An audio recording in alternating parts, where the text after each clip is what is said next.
नमस्कार, आप देख रहे हैं SBCN टाइम्स और मैं हूं आपके साथ प्रियांशु शर्मा। आइए रुक करते हैं बुलेटिन की खबरों की ओर।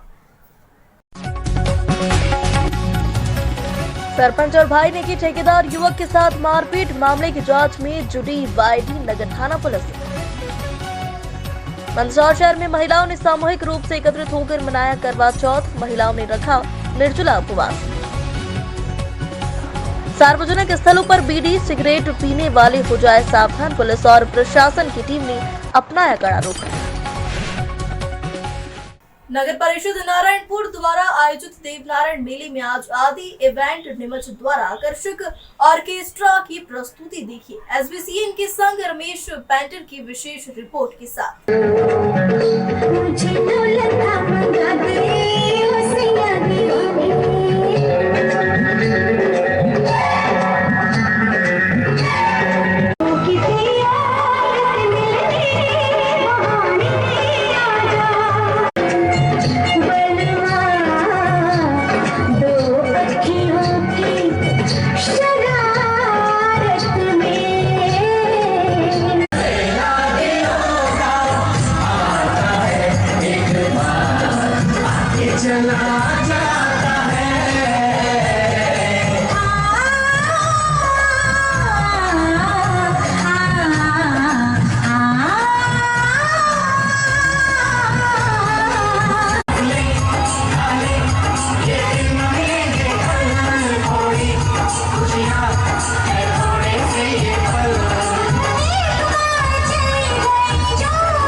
की खबरों की ओर।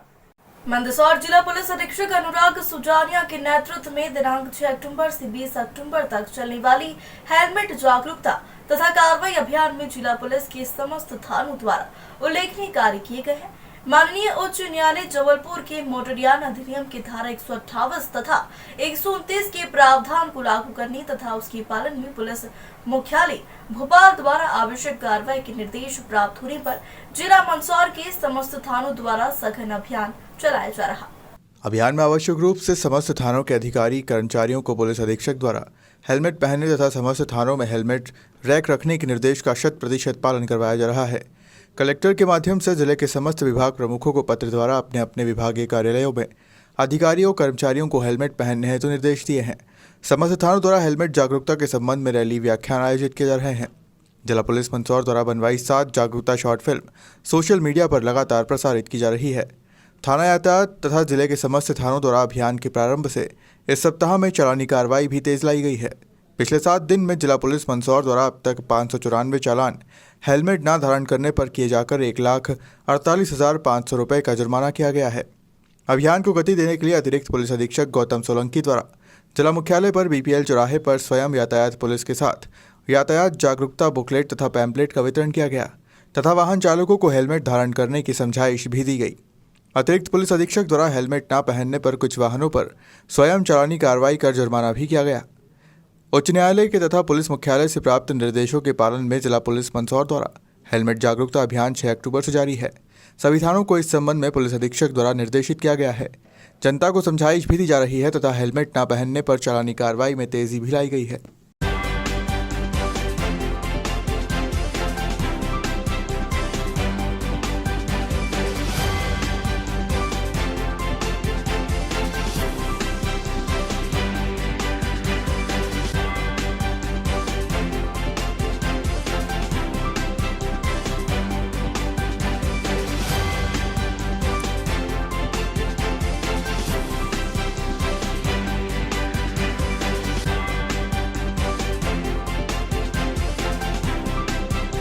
माननीय उच्च न्यायालय जबलपुर द्वारा निर्देशित किया गया था कि मोटर व्हीकल एक्ट की धारा 128 और 129 के जो प्रावधान है उनको सख्ती से जो है प्रदेश में लागू किया जाए। उस संबंध में पुलिस अधीक्षक महोदय ने हमको निर्देश दिए थे, तो उसके निर्देश में 6 अक्टूबर से लेकर 20 अक्टूबर तक एक अभियान चलाया जा रहा है।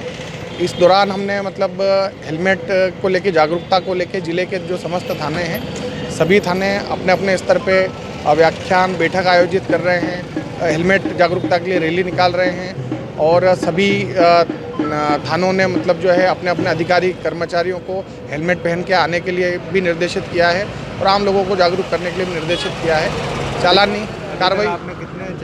चालानी कार्रवाई में भी हमने तेजी लाए हैं। हमने पिछला जब से हमारा 6 तारीख से अभियान शुरू हुआ है 7 दिवस में 594 पूरे ज़िले में हेलमेट से संबंधित चालान हुए हैं और उसमें 1,48,500 रुपये का समन शुल्क किया गया है और ये 20 तारीख तक जारी है। 20 तारीख जब आएगी तो हम आगे का जो पूरा अभियान के जो 15 दिन का डाटा है वो आपको बताएंगे। देखिए, अभी पुलिस मुख्यालय द्वारा एक अभियान चलाया जा रहा है जिसमें 6 अक्टूबर से लेकर 21 अक्टूबर तक जो 2 पहिया वाहन चालक है आवश्यक रूप से हेलमेट धारण करे, इस संबंध में अभियान चलाया जा रहा है। मंदसौर पुलिस द्वारा भी अभियान चलाया जा रहा है और समय समय पर हमारे द्वारा इसमें कार्रवाइयाँ भी की जाती है ताकि हर व्यक्ति आम आदमी जो 2 पहिया वाहन चलाता है आवश्यक रूप से हेलमेट का धारण करे। चूँकि सड़क दुर्घटनाओं में कमी लाने के लिए इसका उद्देश्य यही है कि हर व्यक्ति हेलमेट धारण करे।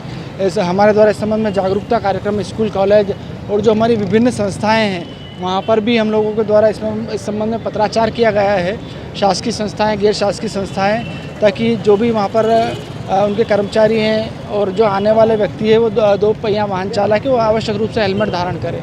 आम जनता से क्या अपील कर रहे हैं? आम जन से यही हमारी अपील है कि अपने स्वयं की और परिवार की सुरक्षा के लिए हेलमेट आवश्यक रूप से धारण करें ताकि हम अपनी जान की सुरक्षा कर सकें।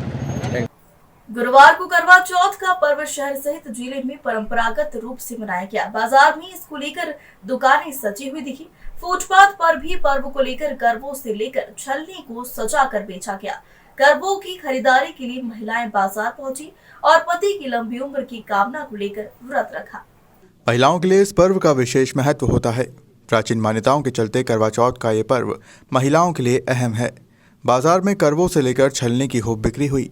महिलाएं इस दिन भर निर्जल रहकर अखंड सौभाग्य की कामना को लेकर रात को चांद की पूजा कर सुहाग की लंबी उम्र की कामना करती है।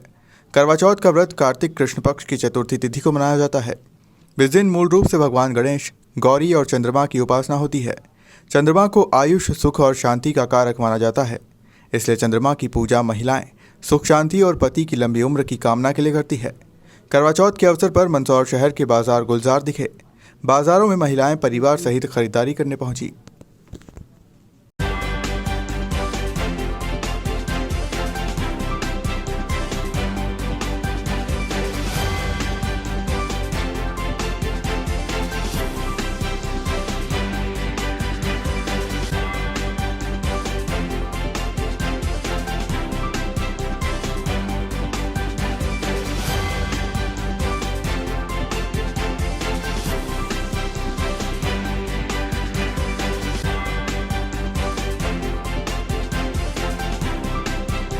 सारी किस तरह से करवा चौथ की पूजा की जाती है, क्या कहेंगे किस तरह? जी, अभी आज बस मार्केट में आए हैं करवे और पूजा के सामान लेने के लिए। और रात में अब जब चंद्रमा से निकलने से पहले हम जहाँ करवे चौथ की माता जी बनाते हैं उनकी पूजा करते हैं और चंद्रमा देख के उनको अर्घ दे के फिर जल ग्रहण करके फिर भोजन करते हैं। क्या कहें किस तरह से करवा चौथ मनाई जाती है? करवा चौथ एक सुहागन का त्यौहार होता है जो एक बहुत ही हर्षोल्लास से मनाया जाता है।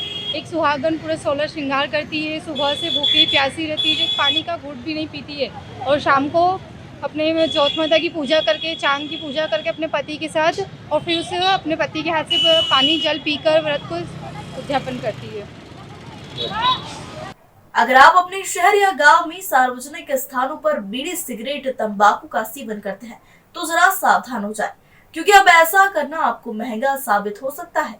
इन दिनों पुलिस और प्रशासन की टीम सार्वजनिक स्थानों पर शराब, धूम्रपान का सेवन करने वालों के खिलाफ कड़ा रुख अख्तियार किए हुए है।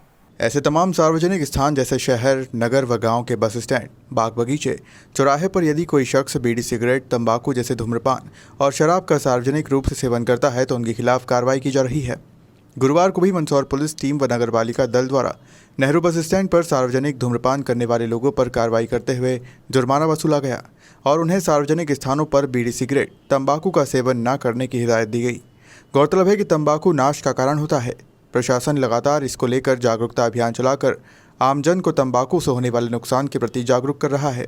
बावजूद कई लोग धूम्रपान का सेवन करने से बाज नहीं आते हैं, लेकिन इन दिनों पुलिस और प्रशासन ने एक मुहिम छेड़ी है और इस तरह सार्वजनिक स्थानों पर धूम्रपान का सेवन करने वाले लोगों पर कार्रवाई कर उन्हें हिदायत दी जा रही है।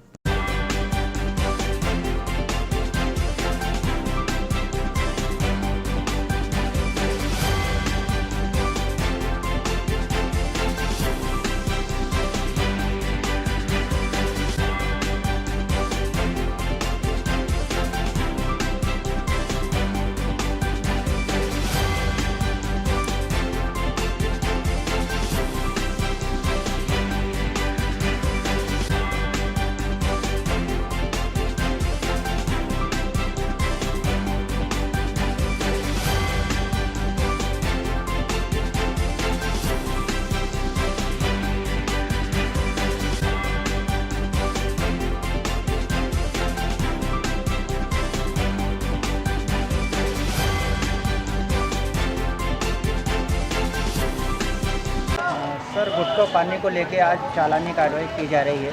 हाँ, बिल्कुल की जा रही है। 100 रुपये के चालान बना रहे हैं। जो भी अगर गुटखा पाउच या तम्बाकू, बीड़ी, सिगरेट पीता हुआ मिलता है उनके 100 रुपये के चालान बना रहे हैं। सर, कौन सी जगह की जा रही है? ये नेहरू बस स्टैंड मंदसौर पे की जा रही है। आपका शुभ नाम? मेरा नाम नरेश सिंह यादव। अभी कितने जनों को चालान बनाए थे अभी? अभी तो 4 जनों की चालान बनाए। गुरुवार को करवा चौथ के अवसर पर मंदसौर शहर सहित जिले भर में रौनक नजर आई है। शहर के गुरुद्वारा सभा भवन में महिलाओं ने सामूहिक रूप से करवा चौथ का पूजन किया, वही गीत संगीत के साथ खुशियां भी मनाई है। महिलाओं के लिए इस पर्व का विशेष महत्व होता है। प्राचीन मान्यताओं के चलते करवा चौथ का ये पर्व महिलाओं के लिए अहम है। बाजार में करवों से लेकर छलनी की खूब बिक्री हुई। महिलाएं इस दिन भर निर्जल रहकर अखंड सौभाग्य की कामना को लेकर रात को चांद की पूजा कर सुहाग की लंबी उम्र की कामना करती है। करवा चौथ का व्रत कार्तिक कृष्ण पक्ष की चतुर्थी तिथि को मनाया जाता है। इस दिन मूल रूप से भगवान गणेश, गौरी और चंद्रमा की उपासना होती है। चंद्रमा को आयुष, सुख और शांति का कारक माना जाता है, इसलिए चंद्रमा की पूजा महिलाएं सुख, शांति और पति की लंबी उम्र की कामना के लिए करती है।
हम यहाँ पर करवा चौथ व्रत की कथा सुनने के लिए एकत्रित हुए हैं। यह व्रत हर स्त्री अपने पति की लंबी आयु के लिए करती है।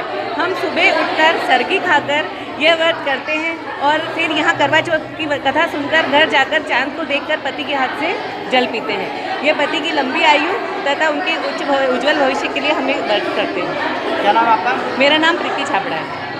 मेरा नाम काव्या कल्याणी है। आज हमने करवा चौथ का व्रत रखा है खास अपने पतियों के लिए, ताकि उनकी लंबी आयु के लिए, और हम भगवान से यही प्रे करेंगे कि उनकी लंबी आयु हमारी ये पूरे दिन की मेहनत को अच्छे से दे सके भगवान। Thank you. क्या नाम आपका? काव्या कल्याणी। क्या नाम आपका? कंचन भावनानी। आज करवा चौथ के बारे में क्या कहना? ये फेस्टिवल होता है सुहागनों के लिए। ये सुबह से निर्जला व्रत होता है और हम अपने पति के लिए, पति की लंबी उम्र के लिए व्रत रखते हैं और शाम को चंद्रमा को अर्घ देकर ये पूजा करते हैं। जैसा कि अभी आपने देखा, हम सब सुहागने मिलकर पूजा कर चुके हैं और रात को फिर चंद्रमा को अर्घ देके और पति की भी पूजा करके और व्रत हम खोलते हैं। वो अपने हाथों से जल पिलाते हैं, उसके बाद ही ये व्रत संपन्न होता है। हमें करवा चौथ के बारे में क्या कहना आपका? करवा चौथ तो हमें बहुत अच्छा लग रहा है यहाँ पर आकर, और ये this is my first time मैंने पूजा करी है यहाँ पर आकर। फर्स्ट टाइम मैंने व्रत रखा है और ये बिल्कुल एकदम सिस्टमैटिक तरीके से यहाँ पर पूजा कराई गई और बहुत इन्जॉय किया हमने। और आज हम लोगों ने व्रत रखा है, सुबह से ना कुछ खाया है ना कुछ पिया है, तो बहुत ही अच्छा लग रहा है। और अपने हस्बैंड की लंबी उम्र के लिए हमने ये रखा है व्रत, तो हम बस यही प्रे करते हैं करवा माता से कि वो हमारे हस्बैंड को लंबी आयु दे। Thank you so much.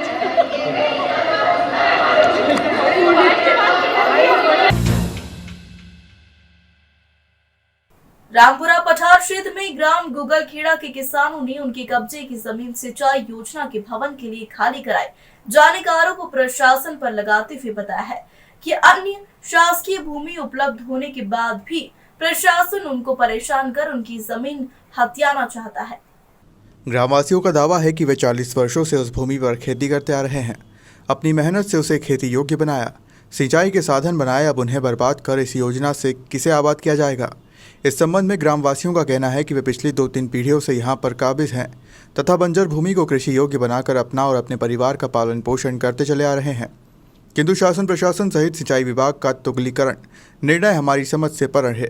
इस संबंध में पूर्व मंत्री नरेंद्र नाहटा ने कहा कि अपनी मेहनत से गुगलखेड़ा वासियों ने बंजर जमीन को कृषि योग्य बनाया। अब उन गरीब किसानों को प्रशासन क्यों बर्बाद करना चाहता है? किसानों को बर्बाद कर कौन सा विकास प्रशासन करेगा और किसको आबाद किया जाएगा? नाहटा ने कहा कि रामपुरा पठार पर ही शासन द्वारा गांधी सागर के कारण विस्थापितों को ग्राम रावलीकुड़ी और करणपुरा में बसाया गया। करणपुरा के ग्रामवासियों को अभ्यारण्य के नाम पर हटाया गया। नाहटा ने कहा कि उनके इस सुझाव पर समूचे ग्राम को एक स्थान पर बसाया जाए की उपेक्षा की गई। अब उन गरीब किसानों के पास स्कूल और स्वास्थ्य जैसी बुनियादी सुविधाएं भी नहीं हैं। अनेक किसानों ने मुआवजे में मिली राशि का उपयोग केवल घर बनाने में ही कर लिया और भूमिहीन हो गए। नाहटा ने कहा कि वे उस विकास को समझ नहीं पा रहे हैं जो किसानों को बेरोजगार बना रहा है, खेती से वंचित कर रहा है और बर्बाद कर रहा है। यदि किसान ही नहीं होगा, उसके पास भूमि ही नहीं होगी, तो सिंचाई योजनाओं का उपयोग किसके लिए होगा। नाहटा ने मुख्यमंत्री से आग्रह किया है कि वह हस्तक्षेप करें और किसानों की समस्याओं का निराकरण करें। गूगल खेड़ा को लेकर बड़ा चर्चा का विषय बना हुआ है, क्या ऐसी समस्या? देखिए, ये बात केवल गूगल खेड़ा की नहीं है, ये विकास की परिभाषा हमारे नेता मनासा के क्या समझते हैं, ये उसकी बात है। वो कह रहे हैं मैं विकास कर रहा हूँ। आपने भी एक दिन मेरे को एक लिस्ट बताई थी, ये विकास हो गया, ये विकास अब कैसा विकास हो रहा है, ये बात उसकी है। शुरुआत करते हैं पर कंजारड़ा से।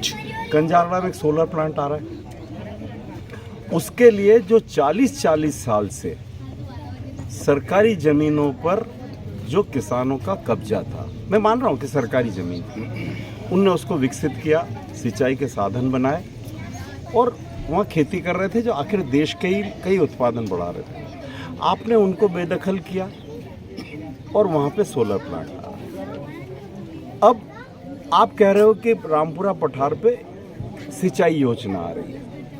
आप कह रहे हो कि रामपुरा पठार पे सिंचाई योजना आ रही है। सिंचाई योजना का क्या मतलब होता है कि किसान को पानी की सुविधा, सिंचाई की सुविधा उपलब्ध कराएंगे।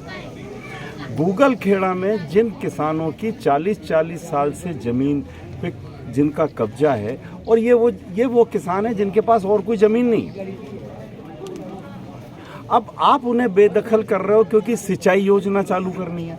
तो मेरा कहना है कि जब किसान ही नहीं बचेगा तो ये सिंचाई योजना किसके लिए लगा रहे हो।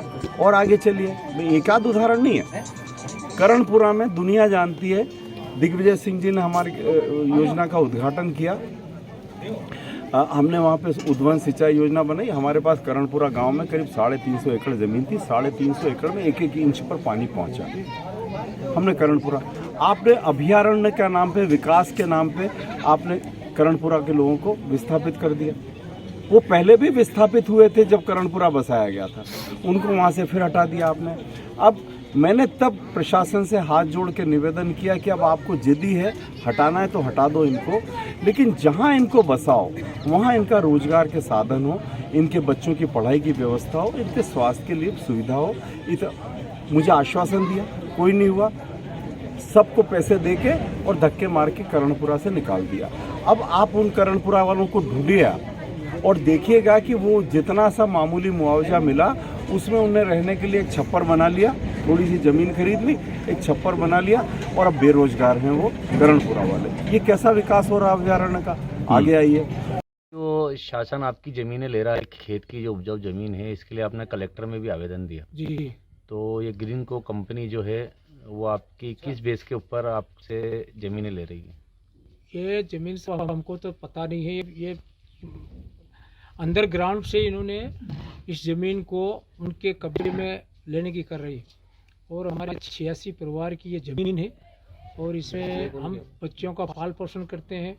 किसी में बेलें लगा रखी है, किसी में कुआं भी लगा रखी है। ये दीवार खाई उसको उपयुक्त बना के उस पर हमारे बच्चों का पोषण करते हैं। और इसी ज़मीन को ये कंपनी, ना जाने हमको गाँव के लोग जानते भी नहीं है इसकी, ये कंपनी बोलती है कि हम यहाँ कंपनी लगाएंगे या हवाई बेल्ट बनाएंगे और क्या पेयजन बनाएंगे, ऐसे बता के हमको गांव के किसान को परेशान करते हैं। फसल भी बो रखी है, हमको फसलों में अंदर घुस के वो नक्शा बनाता है, तो हमको भारी परेशानी करके इस ज़मीन को हड़प करने के लिए हम गाँव वासी सब लोग परेशान होते हैं।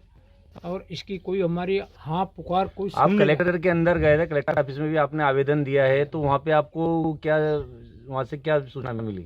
वहाँ से कलेक्टर साहब ने हमको बिठा के उन्होंने संतोष दिया। फिर एसडीओ साहब से बात की कलेक्टर साहब ने कि ये ज़मीन अतिक्रमण की बहुत से गाँव में पड़ी है। जब एसडीओ साहब, कलेक्टर और एसडीओ, हम आप दोनों मिलके जब तक मौके का स्टाफिंग नहीं देखेंगे तो किसी को अपन हटा नहीं सकते हैं। तो एसडीएम साहब और तहसीलदार साहब यहाँ आए थे? तहसीलदार एसडीओ साहब आए थे, तो उन्होंने बताया कि भाई ज़मीन का 200 मीटर ज़मीन हमको चाहिए। तो 200 मीटर चाहिए, किसी को 2 एकड़ 2 बीघा ज़मीन है, किसी को 1.5 बीघा है। वो सारी उनकी चली जाए तो साहब उसमें तो सारी चली जाती है, उनको क्या तो मर गया तो का सार तो मर जाता है। इसके लिए हमने बताया साहब, आप यहाँ पे कितने साल से इस गांव के अंदर आवास कर रहे हैं, कब से रह रहे हैं? साहब हमको कम से कम 200 के ऊपर गाँव हमारी 6, 8, 9 पीढ़ियों होती हैं। होल स्टेट की टीम का आपने यहाँ जो विधायक जी हैं उनसे संज्ञान में दिया कि नहीं दिया आपने?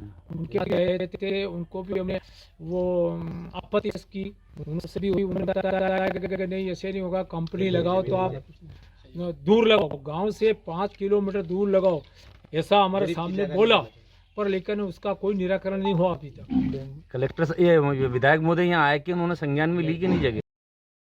मल्हारगढ़ क्षेत्र में हुई बेमौसम बारिश से सोयाबीन की फसल को काफी नुकसान हुआ है और अब हालत यह है कि कटी हुई सोयाबीन की फसल खलिहान व खेतों में अंकुरित होने लगी है। मल्हारगढ़ ब्लॉक कांग्रेस अध्यक्ष अनिल शर्मा ने गुरुवार को ग्रामीण क्षेत्रों में खेतों व खलिहानों में जाकर अंकुरित हुई सोयाबीन को देखा व किसानों से चर्चा की है। बेमौसम हुई बारिश से सबसे ज्यादा सोयाबीन की फसल प्रभावित हुई है। दाना भी काला पड़ गया है। इस कारण जो थोड़ी बहुत सोयाबीन हुई है वह भी औने पौने दामों में ही बिकेगी और अब अंकुरित भी होने लगी है। इस कारण हमें काफ़ी नुकसान हुआ है। सरकार हमें मुआवजा व बीमा कई राशि नहीं दे रही है। प्रशासन मात्र 15% भुगतान बता रहा है, जो कि किसानों के साथ अन्याय है। शर्मा ने आरोप लगाया कि शिवराज सरकार की मंशा किसानों को मुआवजा देने की बिल्कुल भी नहीं है। प्रशासन भी सरकार के इशारों पर कार्य कर रहा है। ब्लॉक कांग्रेस अध्यक्ष अनिल शर्मा ने बताया कि प्रशासन से भरोसा उठ गया है। ब्लॉक कांग्रेस ने नुकसानी को लेकर एक फॉर्मेट तैयार किया है जिसे किसान स्वयं सोयाबीन की फसल का नुकसान दर्ज करेगा। शर्मा ने कहा कि किसानों द्वारा भरे गए फॉर्मेट को इकट्ठा कर तहसीलदार को सौंपकर पर्याप्त मुआवजे की मांग की जाएगी। इस मौके पर जिला कांग्रेस के सचिव कन्हैयालाल पाटीदार, ब्लॉक कांग्रेस के महामंत्री अनिल मुलासिया, टिंकू बन्ना, किसान महेश सेन, जसवंत सिंह, प्रहलाद धनगर, चैनराम सिंघम, हीरालाल बारेट, नागेश्वर शर्मा, बाबूलाल नायक आदि मौजूद थे। मैं शिवराज जी मामा जी से कहना चाहता हूँ कि किसान बहुत मुसीबत में बरसात के कारण सब फसल नुकसान में हो गई है। इसलिए जिस प्रकार कमलनाथ जी ने 2019 में सभी किसानों को मुआवजा दिया था, उस प्रकार बिना सर्वे किए सभी किसानों को पूर्णपात मुआवजा दिया जाए, ताकि सभी किसान खुशहाली से दीपावली मना सके। आपका नाम? मैं नागेश शर्मा, नोएडा से। अतिवृष्टि से क्षेत्र में सोयाबीन की फसल को काफ़ी नुकसान हुआ है।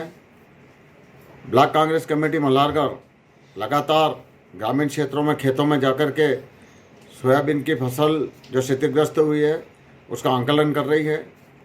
और अब हालात ये हो गए हैं कि कटी हुई सोयाबीन और खलिहान में पड़ी हुई सोयाबीन अंकुरित होने लग गई है। इससे किसानों की चिंता और काफ़ी बढ़ गई है और कहीं कहीं सोयाबीन दागीली भी हो गई है, काली पड़ गई है। इस कारण से भी अब वो औने पौने दामों में ही बिकेगी। कांग्रेस लगातार शिवराज सरकार से मांग करती आ रही है कि किसानों को बगैर सर्वे के पर्याप्त मुआवजा दें। 2019 में भी जब माननीय कमलनाथ जी मुख्यमंत्री थे उस समय में भी अतिवृष्टि हुई थी और कमलनाथ जी ने बगैर सर्वे के किसानों को पर्याप्त मुआवजा दिया था और किसानों की दिवाली बहुत अच्छे से मनी थी। अभी भी समय वही है। तो मेरा शिवराज सिंह जी सरकार से निवेदन है कि वे तत्काल हमारे किसानों के खातों में पर्याप्त मुआवजे की राशि डालें। बड़े दुख की बात है कि जहां 80% सोयाबीन की फसल क्षतिग्रस्त हुई है, वहीं प्रशासन मात्र 15% सोयाबीन की फसल का नुकसान बता रही है। इसलिए ब्लॉक कांग्रेस कमेटी ने एक फॉर्मेट तैयार करा है। उस फॉर्मेट में किसान जो सोयाबीन की फसल क्षतिग्रस्त हुई उसका आंकलन करके और कितनी राशि की उसे क्षति हुई है वो भर करके देगा और ब्लॉक कांग्रेस कमेटी ऐसे सारे फॉर्मेट को लेकर के और सीमांत तहसीलदार महोदय मल्हारगढ़ को प्रेषित कर उनसे मांग करेगी कि इसी आधार पर हमारा अन्नदाता किसानों को मुआवजा दिया जाए। अनिल शर्मा, अध्यक्ष ब्लॉक कांग्रेस कमेटी मल्हारगढ़। जिले के गांव मुंदड़ी में सरपंच व उसके भाई पर भूमि विवाद में युवक के साथ मारपीट करने का मामला सामने आया है। युवक जो कि मंदसौर शहर का रहने वाला है और उनका मुंदड़ी गांव में एक निर्माण चल रहा है, उसी पर अतिक्रमण की बात करते हुए सरपंच और भाई के द्वारा मारपीट करने का आरोप लगा है। मारपीट में घायल युवक जिला अस्पताल में भर्ती है। वहीं मामले में वाईडी नगर थाना पुलिस ने प्रकरण भी दर्ज किया है। दरअसल मंदसौर शहर के दरसिंहपुरा निवासी रमेश चंद्र उर्फ गणपत कुमावत ठेकेदार के साथ बीती शाम संजीत रोड मुंदड़ी में गांव के ही नरेंद्र मालवी ने मारपीट की। कुमावत के मुताबिक मारपीट करने वाले नरेंद्र के साथ उसके भाई गांव के सरपंच भी शामिल थे। घायल ठेकेदार गणपत कुमावत जिला अस्पताल में भर्ती है। वहीं मामले में वाईडी नगर थाने में मामला भी दर्ज करवाया गया है। घायल का कहना है कि लाख कहने के बाद भी पुलिस द्वारा सरपंच का नाम एफआईआर में नहीं लिखा गया।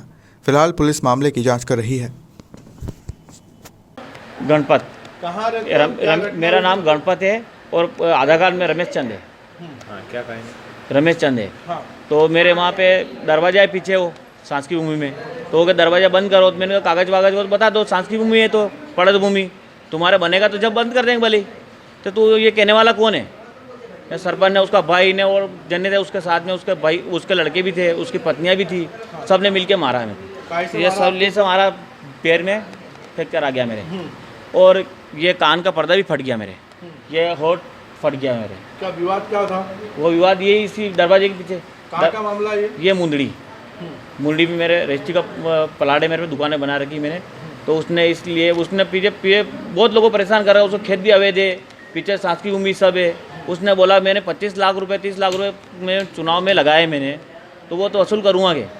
तो ये तो मेरी ज़मीन है, तेरे क्या तू तो मंसूर रहने वाला है। ये तो सांस की उम्मीद तो मेरे सरपंच मेरी है। अच्छा। हाँ। कौन है सरपंच? राजेश मालवी और उसका भाई नरेंद्र मालवी। तो उन्होंने बोला कि दरवाजा बंद नहीं करा तो इतना हमारा तेरे को मर्डर कर देंगे, ख़त्म कर देंगे जान से। क्या डर है आपको? डर तो है ना साहब। जब रिपोर्ट करवाने गए वहाँ, वो मार के मेरे को खुद ही गाड़ी में नाक के ले गए वहाँ। तो वहाँ बोला कि तो रास्ते में बोला कि ऐसा ऐसा करवा देंगे, केस डलवा देंगे। तो फिर वहाँ जाया, मेरे धक्की बंदी क्या करूँ। तो थानेदार साहब बोला तुम मार के कैसे लाए इसको? पहले तो इस आदमी को मार के कैसे लाए? खुद भी होता हमको वहाँ बुलाते, एफआईआर करो इनके नाम की। तो एफआईआर करने लग गए। टीआई साहब भी आया कि एफआईआर करो इनके नाम की।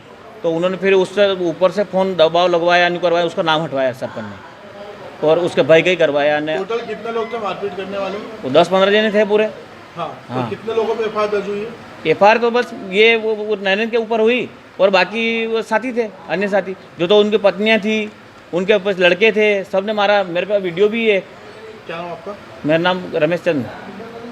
कौन सा वीडियो? बुलेटिन में फिलहाल इतना ही। तमाम खबरों के लिए देखते रहिए SBCN टाइम्स।